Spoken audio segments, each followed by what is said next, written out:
So we are going through exercise 13D, question 2D. So to answer this question, there's actually a few different ways we could go about it. So I'm just going to show you one way. So the way that I'm going to go about it is by first doing this. So I'm going to rewrite it 3n minus 2 over. Now, instead of writing 9, I'm going to write that with a base of 3. So that means it's going to be 3 squared. And then don't forget you have this 1 minus n over here. And this is going to equal to 1.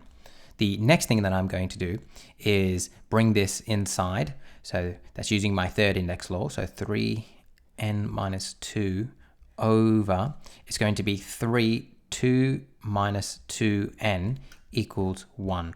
So all I did is I went 2 times 1, 2 times n, I get that. Now we know that when I have the same base and I'm dividing them, my indices are going to subtract. That's my second index law. So I know what it's going to be now is 3n minus 2 subtract. Now you have to put brackets around this because it's the subtraction of all of it. 2 minus 2n equals 1.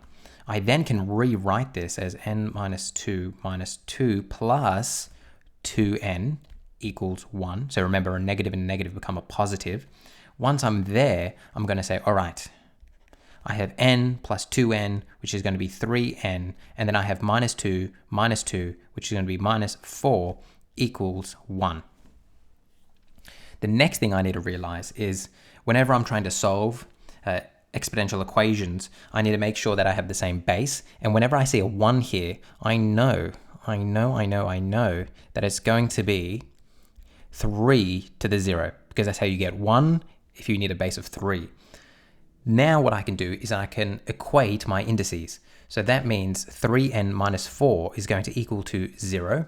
So I'm going to get 3n minus 4 is going to be equal to 0. I then am going to rearrange, and I'm actually going to do my rearranging in one step here. I'm going to plus 4, then divide by 3. So it's going to be 4 over 3 as my final answer. Get your highlight that. Perfect. And I might also, just to be pedantic, just so we all know what's going on if you want to look back later, but that's your final answer, 4 over 3.